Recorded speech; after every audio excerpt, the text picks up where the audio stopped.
আবারও মুস্তাফিজুর রহমানের জোড়া উইকেট। আবারও মুস্তাফিজুর রহমান শীর্ষে উঠে গেলেন এবং শীর্ষে উঠে গেল চেন্নাই সুপার কিংস। এদিন আগের ম্যাচের একাই জিতিয়েছিলেন কাটার মাস্টার মুস্তাফিজুর রহমান। এবার চেন্নাই সুপার কিংসকে জেতালেন দলের সব পেসাররা মিলেমিশে। আইপিএল টানা 2 জয় তুলে নিয়ে ডিফেন্ডিং চ্যাম্পিয়নরা উঠে এসেছে পয়েন্ট টেবিলের শীর্ষে।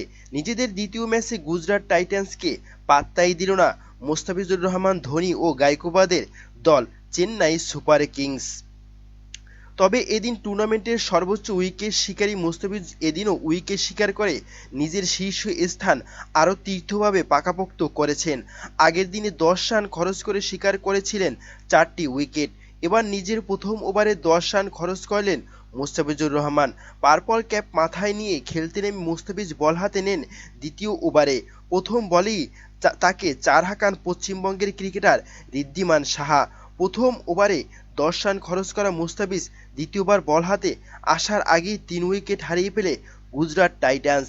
একাদশ ওভারে বল হাতে নিয়ে আবারও খুব একটা সুবিধা করতে পারেননি এই কাটার মাস্টার। এই দফা খরচ করেন 13 রান। তবে নিজের তৃতীয় ওভারে কনফিডেন্স আরও বেশি বৃদ্ধি করেন। উইকেটের দেখা পান ফিজ। 17তম ওভারে দ্বিতীয় বলে সাজঘরে ফেরান রশিদ খানকে। রাচিন রবীন্দ্র ও ক্যাচের সুবাদে এই ওভারে মাত্র 1 রান খরচ করেন। দুর্দান্তভাবে প্রত্যাবর্তন শুরু করেন বাংলাদেশি এই কাটার মাস্টার মুস্তাফিজুর রহমান। 19তম ওভারে আক্রমণে এসে ফেরান রাহুল টেওয়াটিয়াকে। এবারও ক্যাচ ধরেন রাচিন রবীন্দ্রা। নামের পাশে 2 উইকেট রেখে বোলিং পূর্ণ করেন মুস্তাফিজ। এর আগে টস জিতে প্রথমে ফিল্ডিংয়ের সিদ্ধান্ত নিয়ে কঠিন পরীক্ষা দিতে হয়েছে গুজরাটকে। চেন্নাইয়ের 2 ওপেনার ঋতুরাজ গাইকোবাদ ও রাচিন রবীন্দ্র উদ্বোধনী জুটি গড়েন 62 রানের।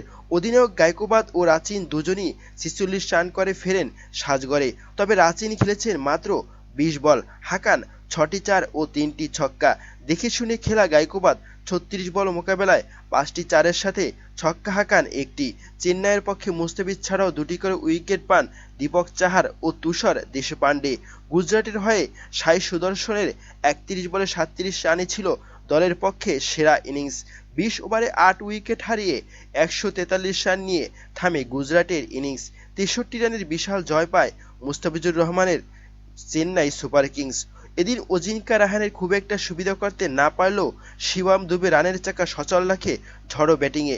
মাত্র 23 বলে 51 রান করে সাজঘরে ফেরার আগে 2টি 4 ও 5টি ছক্কা হাঁকান তিনি। সামির রিজভী 2টি ছক্কা হাঁকিয়ে বিদায় নিলেও রবীন্দ্র জাদেজাকে নিয়ে ইনিংস ইতি টানেন ড্যানিয়েল মিচেল।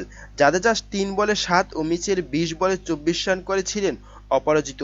গুজরাটের পক্ষে রশিদ খান 2টি উইকেট শিকার করলেও বল হাতে ছিলেন খরুচে। 4 ওভারে 49 রান করেন তিনি। 1টি করে উইকেট পান সাই কিশোর, সেন্সর জনসন ও মহেশ শর্মা। প্রিয় দর্শক, আজকের ম্যাচও মুস্তাফিজুর রহমান ছিলেন উজ্জ্বল।